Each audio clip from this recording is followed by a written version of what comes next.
nimesikia governor anatembea akianza vita kwa Speaker of the National Assembly Moses Wetangula na kwa kina Musalia Mudavadi, sio kwa kitu kingine, ni kwa sababu yangu mimi.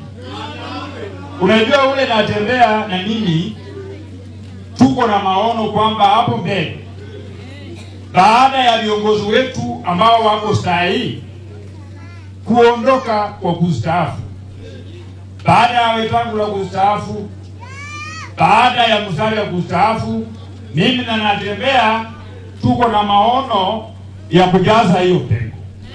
Umeelewana?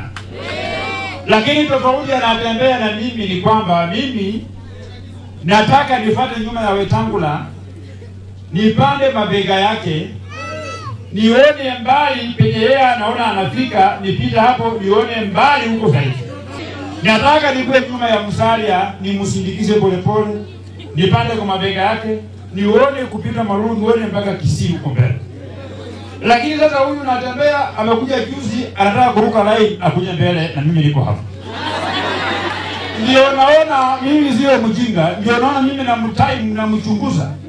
Nikiona anakaribia pale, anakaribia Wetangula anataka kumruka, mimi naruka nyuma na kamata kumtwanga makofi, kumpiga, kumtandika. Na hata kama ako bruised, ako injured, alafu nakimbia na baada Wetangula hapo na msindikisha. Au ensure ako kilomita mingi zaidi kule nyuma. Mmeelewa? Na niwaambie watu ya Kamsini, watu ya Bungoma, I want to tell you something. Serikali ni kubwa sana. Kuna watu wetu wengi sana ambao wako kwa serikali hii, ambao wanatafuta promotion, wanatafuta kuajiriwa kazi. Saa hii mtu yeyote kutoka jamii ya Mlembe ambaye yako kwa serikali inamuona kama a dependable ally kwa sababu ya Musalia na Wetangula. Wale ambao wanapiga vita Wetangula akiondoka kwa hiyo kiti kesho, Musalia aondoke hiyo kiti kesho, atakuwa kama mama mwenye alifikiria bwana yake sio wa muhimu, angojee mpaka bwana yake akufe. Watu waache kusongesha mpaka. Ndugu ya bibi yako waache, ndugu ya bwana yako waache kuja kusongesha mpaka. Na kuambia wanangu kufukuza.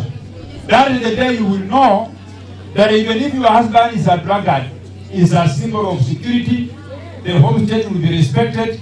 Sababu tuko na mzee hapo. Umeelewana?